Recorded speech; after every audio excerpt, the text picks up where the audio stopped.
Bapak Ibu Saudara, mari kita menyiapkan hati kita sebelum kita membaca, mendengar, dan merenungkan firman Tuhan. Kita mohon pimpinan Tuhan lewat doa yang kita panjatkan, biarlah Roh Kudus memimpin dan memampukan kita mengerti dan memahami firman-Nya dengan baik. Mari kita berdoa. Ya Tuhan Allah Bapa yang bertata di dalam kerajaan surga, tetapi juga Tuhan yang kami yakini senantiasa hadir dalam hidup kami. Tuhan yang memberikan kepada kami begitu banyak kesempatan untuk kami boleh bertumbuh dalam iman dan pengharapan. Namun acap kali kami gagal karena kami cenderung mau memuaskan kemanusiaan kami sendiri. Saat ini ya Bapa di surga, kami datang di dalam doa. Sebelum kami membuka, membaca dan mendengarkan firman Tuhan, biarlah Tuhan menolong dan Tuhan memampukan kami untuk mengerti dan memahaminya dengan baik. Kami berdoa bagi hamba-hambamu yang Kau pakai untuk menyatakan kebenaran firman-Mu dengan apa yang dibaca, apa yang didaraskan, dan apa yang disampaikan dalam perenungannya. Biarlah semuanya boleh menjadi sapa kasih Tuhan bagi kami. Dengan bahasa yang sederhana dan jelas untuk dimengerti, setiap kata dalam rangkaian kalimat yang kami dengar boleh menjadi sapaan-Mu. Bapa Sorgawi, Tuhan yang penuh kasih, Sang Firman kehidupan, bersabdalah, kami jemaat-Mu sedia untuk mendengarkannya dengan baik. Di dalam nama-Mu Tuhan Yesus Kristus, Sang Firman yang hidup, kami berdoa. Amin.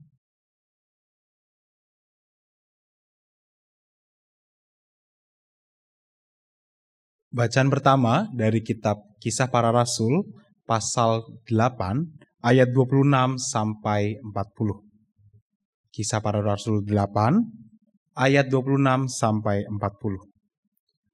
Kemudian berkatalah seorang malaikat Tuhan kepada Filipus, "Bangkitlah dan berangkatlah ke sebelah selatan menurut jalan yang turun dari Yerusalem ke Gaza.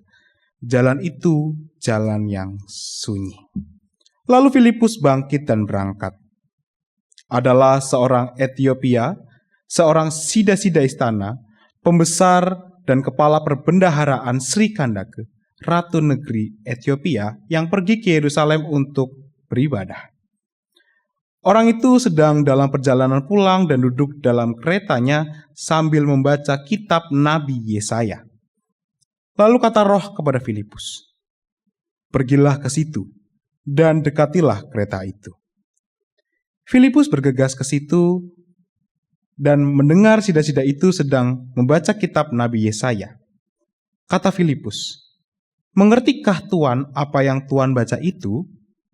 Jawabnya, "Bagaimana aku dapat mengerti kalau tidak ada yang membimbing aku?" Lalu ia meminta Filipus naik dan duduk di sampingnya. Nas yang dibacanya itu berbunyi sebagai berikut. "Seperti seekor domba, ia dibawa ke pembantaian. Seperti anak domba yang keluh di depan orang yang menggunting bulunya, demikianlah ia tidak membuka mulutnya. Dalam kehinaannya, keadilan tidak diberikan kepadanya. Siapa yang akan menceritakan asal-usulnya, sebab nyawanya diambil dari bumi?"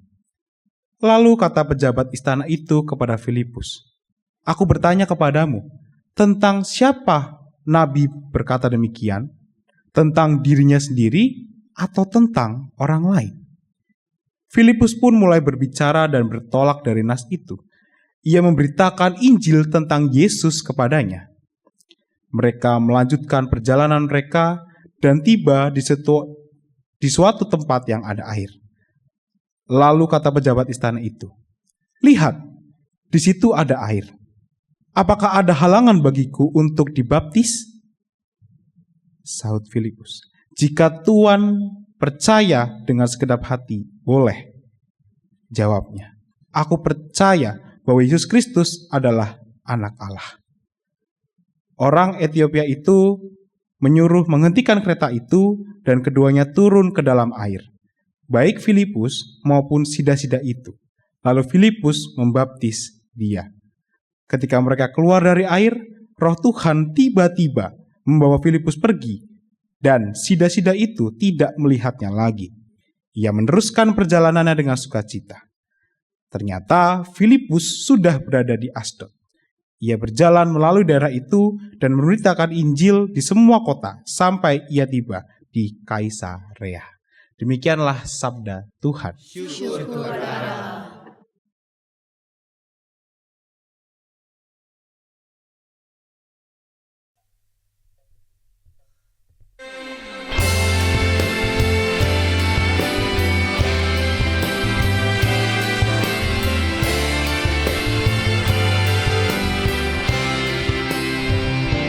Karena Tuhanlah yang punya kerajaan,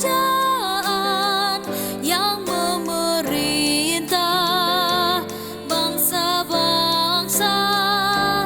Karena Tuhanlah yang punya kerajaan, yang memerintah bangsa-bangsa. Karena Tuhanlah yang punya kerajaan, yang memerintah bangsa-bangsa. Karena Tuhanlah yang punya kerajaan, yang memerintah bangsa-bangsa. Tuhan pun tak memandang hina kesengsaraan manusia yang tertindas. Ia tidak sembunyikan wajah bagi orang yang hina dan tertindas. Didengarnya juga teriakan yang meminta pertolongan. Karena Tuhanlah yang punya kerajaan, yang memerintah bangsa-bangsa. Karena Tuhanlah yang punya kerajaan, yang memerintah bangsa-bangsa. Nazarku kan ku bayar semua di depan orang yang takut akan Tuhan. Ku memuji Tuhan dengan senang, kan ku puji dalam jemaah yang besar. Ujung-ujung bumi mengingatnya dan berbalik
akan beribadah kepada Tuhan, akan mengisahkan tentang Tuhan kepada angkatan yang akan datang.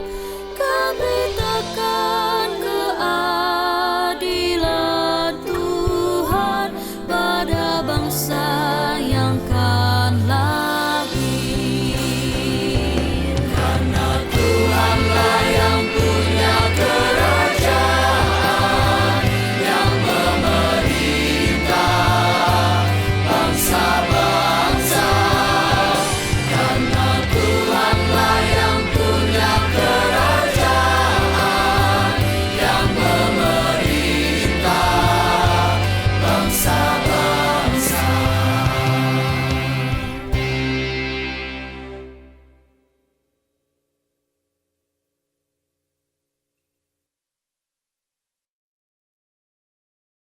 Bacaan kedua dari surat Yohanes yang pertama, pasal keempat, ayat 7 sampai dengan ayat yang ke-21.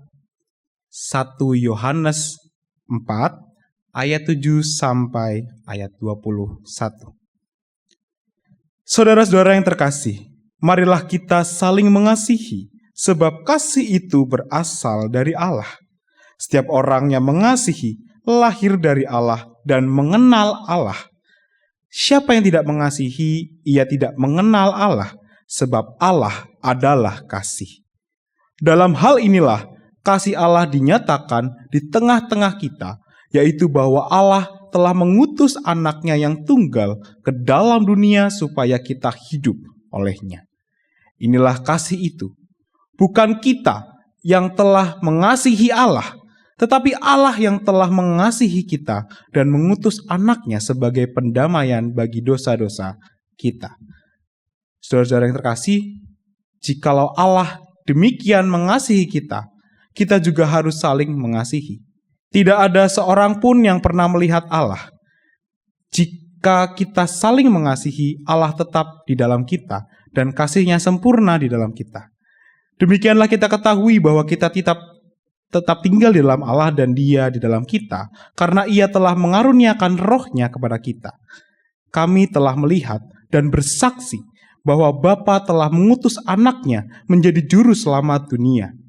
Siapa yang mengaku bahwa Yesus adalah anak Allah, Allah tetap tinggal di dalam Dia dan Dia di dalam Allah. Kita telah mengenal dan telah percaya akan kasih Allah kepada kita. Allah adalah kasih, dan siapa yang tetap tinggal di dalam kasih, ia tetap tinggal di dalam Allah dan Allah di dalam Dia. Dalam hal inilah kasih Allah sempurna di dalam kita, yaitu kalau kita mempunyai keberanian pada hari penghakiman. Karena sama seperti Dia, kita juga ada di dalam dunia ini. Di dalam kasih tidak ada ketakutan. Kasih yang sempurna melenyapkan ketakutan. Sebab ketakutan mengandung hukuman dari siapa yang takut. Ia tidak sempurna di dalam kasih. Kita mengasihi karena Allah lebih dahulu mengasihi kita. Jikalau seorang berkata, "Aku mengasihi Allah," tetapi ia membenci saudaranya, ia adalah pendusta. Karena siapa yang tidak mengasihi saudaranya yang dilihatnya, tidak mungkin mengasihi Allah yang tidak dilihatnya. Inilah perintah yang kita terima dari Dia. Siapa yang mengasihi Allah, ia harus juga mengasihi saudaranya. Demikianlah sabda Tuhan. Syukur kepada Allah.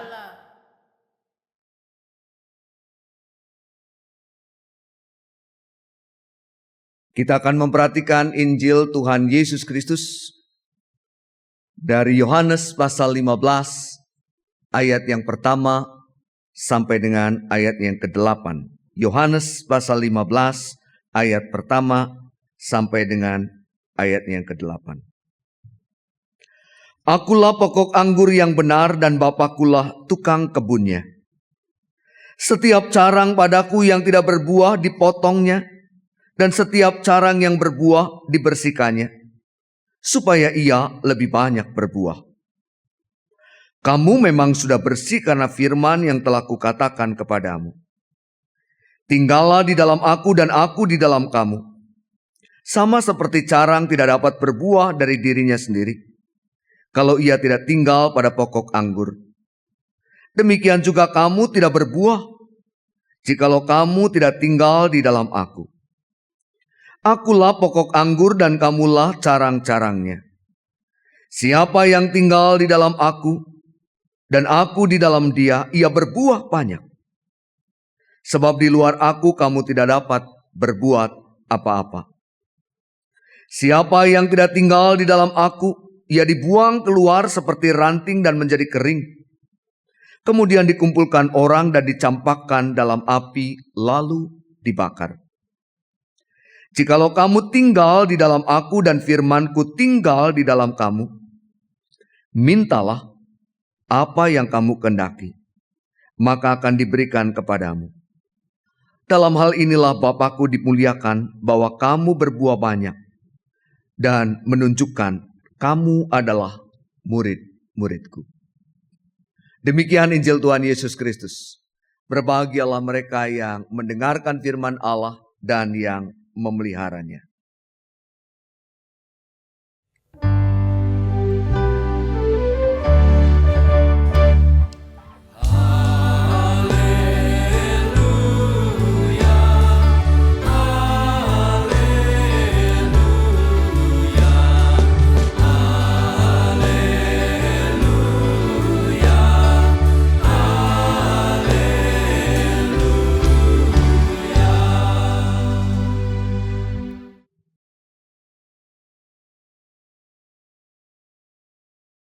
Bapak Ibu Saudara yang dikasihi oleh Tuhan Yesus Kristus, sebuah pohon menjadi berguna.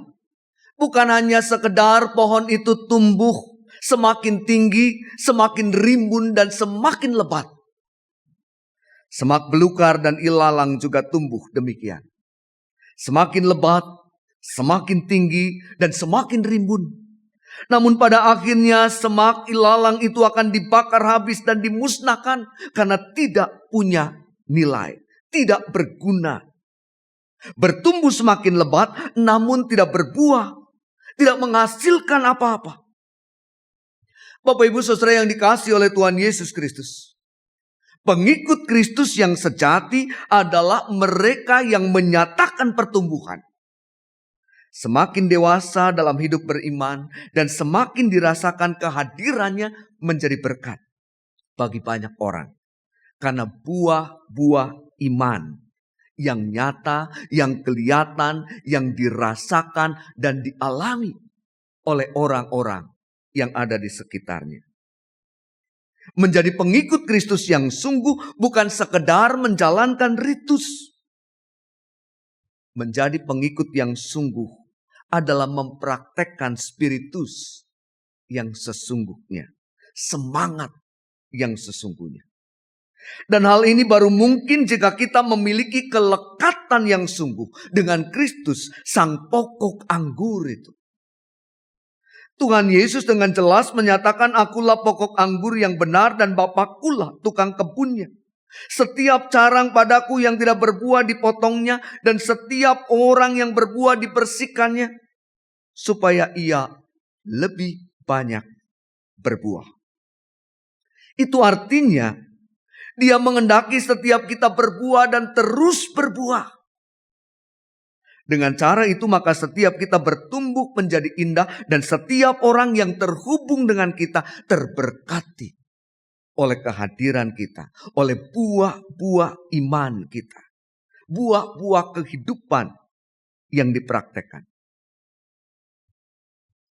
Malcolm Gladwell dalam bukunya The Tipping Point menjelaskan bahwa penyebaran epidemik terhadap berita Injil adalah kemelekatan. Kemelekatan dengan Kristus sebagai pokok anggur yang benar dan juga kemelekatan kita dengan banyak orang di sekitar kita sebagai penerima berkat-berkat kehidupan dari setiap kita yang menjalaninya.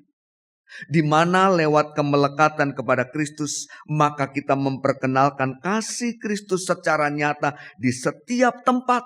Di mana kita, di mana gereja dihadirkan dalam kemelekatannya dengan sesama. Dengan orang-orang di sekitarnya. Dunia kerap kali hanya melihat apa yang dikerjakan oleh gereja dan dikerjakan oleh orang-orang di dalam gereja, tetapi itu tidak mengesankan apa-apa. Kenapa? Karena dunia tidak merasakan kehadiran gereja, kehadiran orang-orang percaya, kehadiran murid Kristus. Akan menjadi berbeda ketika dunia melihat dan dunia juga merasakan kehadiran Kristus di tengah-tengah dunia lewat buah-buah kehidupan yang kita praktekkan dan kita kerjakan dalam hidup kita. Dan itulah kemelekatan kita dengan banyak orang yang Tuhan perjumpakan dengan kita di kehidupan nyata yang kita jalani baik di dalam maupun di luar gereja. Ketika kita melekatkan diri kita kepada Kristus, sang pokok anggur yang sesungguhnya itu, maka kita sebetulnya sedang menghadirkan Kristus bagi dunia di sekitar kita, bagi orang-orang yang ada dekat dengan kita. Tinggallah di dalam aku dan aku di dalam kamu, sama seperti carang tidak dapat berbuah dari dirinya sendiri kalau ia tidak tinggal pada pokok anggur. Demikian juga kamu tidak berbuah jikalau kamu tidak tinggal di dalam aku. Siapa tinggal di dalam aku dan aku di dalam dia, ia berbuah banyak. Sebab di luar aku, kamu tidak dapat berbuat apa-apa. Bapak Ibu Saudara yang dikasihi oleh Tuhan Yesus Kristus, ukuran kehidupan kita menjadi berkat atau tidak adalah di masyarakat. Ukuran kita menjadi berkat atau tidak adalah di tengah-tengah kehidupan nyata, di jalan-jalan, dan bukan melulu di dalam gereja. Oleh karenanya benar ungkapan yang disampaikan oleh Neil Cole dalam bukunya Organic Church. Dia mengatakan, jangan bawa orang-orang ke gereja sehingga kita dapat membawa mereka kepada Kristus, tetapi bawalah Kristus kepada orang-orang di mana mereka tinggal. Kemelekatan kita dengan Kristus akan memampukan diri kita menghasilkan buah-buah kehidupan yang melaluinya kasih karunia Tuhan dinyatakan lewat profesi kita, lewat pekerjaan kita, lewat hidup harian kita, lewat berbagai aktivitas yang kita lakukan. Tanpa semua itu, maka kita bagaikan ranting-ranting yang tidak berbuah. Ranting-ranting yang tidak berbuah lebih pantas untuk dibuang keluar kebun Tuhan. Dicampakkan hingga kering, kemudian dikumpulkan dan dibakar. Tidak ada yang tersisa. Saudara-saudaraku yang dikasihi Kristus, jadilah ranting-ranting Tuhan yang berbuah lebat. Teruslah melekat erat dengan Dia, sang pokok anggur yang memberikan kehidupan. Dan biarlah buah-buah iman kita boleh dirasakan oleh banyak orang di sekitar kita. Sehingga dimanapun kita dihadirkan, maka kita melihat komunitas dan kehidupan berubah. Karena kasih-Nya yang kita nyatakan dalam hidup kita. Saudara-saudara, dalam dunia alam, para ahli menemukan teori menciptakan kesan. Dan itu dikatakan sebagai sebuah proses kimiawi dalam otak dan khususnya keluarga burung, lebih khusus lagi bebek dan angsa. Biasanya, saudara, setelah sebuah telur menetas, maka objek bergerak pertama yang diperhatikan anak angsa dengan matanya akan memberi kesan yang mendalam. Sehingga objek bergerak pertama itu dianggap sebagai induknya yang mampu memberikan perlindungan. Inilah cara Tuhan merancang bentuk ikatan antara anak angsa dengan induknya. Sehingga mereka dilindungi, dipelihara, dan dilatih untuk bertumbuh menjadi angsa dewasa. Mari, saudara, kita melekatkan diri kita hanya kepada Kristus sang pokok anggur itu. Sehingga hidup kita jalani dengan berteladan kepada Kristus dan terus menghasilkan buah-buah iman yang menolong banyak orang untuk merasakan dan mengalami perjumpaan dengan Tuhan lewat kehidupan yang kita jalani. Dan biarlah kita dengan setia tetap memelihara kemelekatan itu dengan sungguh. Sehingga kehadiran kita tetap menjadi kehadiran yang memberkati. Teruslah berbuah, teruslah melekat dengan Dia, dan hasilkanlah buah-buah yang nyata. Sehingga banyak orang menikmati perjumpaan dengan Tuhan lewat kehidupan bersama-sama dengan kita. Tuhan Yesus, Sang Pokok Anggur itu, memberkati setiap kita. Amin.